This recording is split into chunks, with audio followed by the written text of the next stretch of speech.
52 কোটি টাকা মূল্যের মাদকদ্রব্য ধ্বংস করেছে বর্ডার গার্ড বাংলাদেশ বিজিবি। ধ্বংস করা মাদকের তালিকায় রয়েছে ফেন্সিডিল, গাঁজা, মদ, বিয়ার সহ বিভিন্ন ধরনের মাদকদ্রব্য। সম্প্রতি বিজিবির 10 ব্যাটালিয়ন ও সুলতানপুর 60 ব্যাটালিয়নের উদ্ধার হওয়া এসব মাদক ধ্বংস করা হয় কুমিল্লায়। রোড রোলারের নিচে ফেলে চুরমার করা হয় নেশা জাতীয় পানীয় ফেন্সিডিলের বোতল। বিদেশি মদের বোতল গুঁড়ো গুঁড়ো করা হয় ইট ভাঙা মেশিনে। এছাড়াও আরও যেসব মাদক ধ্বংস করা হয় সেগুলোর কথা জানালেন বিজিবির রিজিয়ন কমান্ডার। রিসেন্টলি যেটা আমরা গাঁজার পরিমাণ তো অনেক আগের থেকেই আসছে, তবে কিছু নেশাজাতীয় ইনজেকশন আমরা পেয়েছি যেটা আসলে আগে ছিল না। বিভিন্ন ওষুধপত্র আসে এবং ওষুধগুলো কিন্তু টেস্টেড না। আমাদের যে ড্রাগ বাংলাদেশের প্রতিষ্ঠান আছে ড্রাগ টেস্টিং, এর মাধ্যমে কিন্তু আসে না, চোরাই পথে আসে। তো ওই ওষুধের এবং এর মধ্যে কিন্তু অনেক ধরনের নেশাজাতীয় ইনজেকশন আছে। এই জিনিসগুলা আগে আমরা পাইনি, রিসেন্টলি এগুলো পাচ্ছি। আর বাকি যেগুলো ফেন্সিডিল, গাঁজা, মদ, এটা পূর্বের মতোই কিন্তু আমরা ধরে যাচ্ছি। ওই আইটেমগুলো কমন, নতুন নতুন এই আইটেমগুলো আমরা পাচ্ছি। তিনি জানান, শুধু প্রচলিত মাদক নয়, বাংলাদেশে অনুমোদিত নয় এমন ওষুধও ভারত থেকে অবৈধভাবে পাচারের চেষ্টা হচ্ছে। এসব ওষুধের একটি অংশ পরে নেশার উপকরণ হিসেবেও ব্যবহৃত হচ্ছে। তিনি বলেন, সময়ের সঙ্গে পাল্টেছে চোরা কারবারিদের কৌশল, তাই সীমান্ত পাহারাতেও যুক্ত হয়েছে আধুনিক প্রযুক্তি।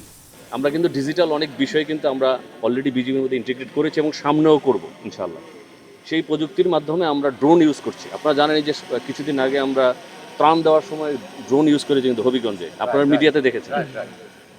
এটা হয়তো প্রাথমিকভাবে ছোট, বাট এটা যদি আমরা ছোট থেকে আস্তে আস্তে কিন্তু এই জিনিসটা বড় হবে। এক সময় কিন্তু আমরা হয়তো অনেক বড় জিনিস, অনেক ভারী জিনিস কিন্তু ট্রান্সপোর্ট করতে পারবো। তো এটা শুরু, বাট আমরা এটা ডেভেলপ করব। তো ড্রোনের মাধ্যমে কিন্তু আমরা নজরদারি করছি। আমাদের কিছু রাতেও যাতে দেখা যায় এরকম ড্রোনও আমরা রিসেন্টলি পেয়েছি বিজিবি সদর দপ্তর থেকে। তার মানে আমি রাতেও কিন্তু বর্ডারে আমি মনিটর করতে পারবো যে রাতে কোনো চোরাকারবারি, বিশেষ করে চোরাকারবারি বেশি হতে রাতে হয়। সো রাতেও কিন্তু আমরা যেটা দেখতে পারি এরকম ড্রোনও কিন্তু আমাদের আছে এবং আমরা প্রত্যেকটা ব্যাটালিয়নে আমাদের ড্রোন দেওয়া হয়েছে। এগুলো নিয়ে আমরা নজরদারি করছি। সেখানে আমরা বিভিন্ন সেন্সর অ্যাডপ্ট করেছি যাতে এই জিনিসগুলো আমরা কুইকলি আমরা মেসেজ পেয়ে যাই এবং মনিটর করতে পারি, এবং এটার উপরে ভিত্তি করে যাতে আমরা আরও অপারেশন কন্ডাক্ট করতে পারি সেটা করছি। এখন সীমান্ত নজরদারিতে ব্যবহার করা হচ্ছে ড্রোন সহ বিভিন্ন অত্যাধুনিক প্রযুক্তি। বিশেষ করে দুর্গম সীমান্তে মাদক পাচার, চোরাচালান ও অবৈধ অনুপ্রবেশ ঠেকাতে আকাশপথে নজরদারি আরও জোরদার করা হয়েছে। পরিসংখ্যানও বলছে কঠোর অভিযানের চিত্র।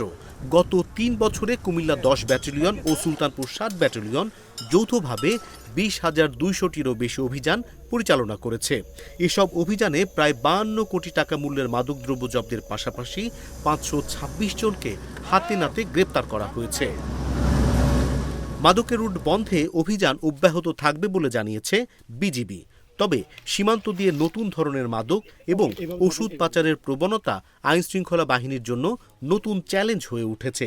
এখন প্রশ্ন, প্রযুক্তি নির্ভর এই নজরদারি কি সীমান্ত দিয়ে মাদকের প্রবেশ পুরোপুরি ঠেকাতে পারবে?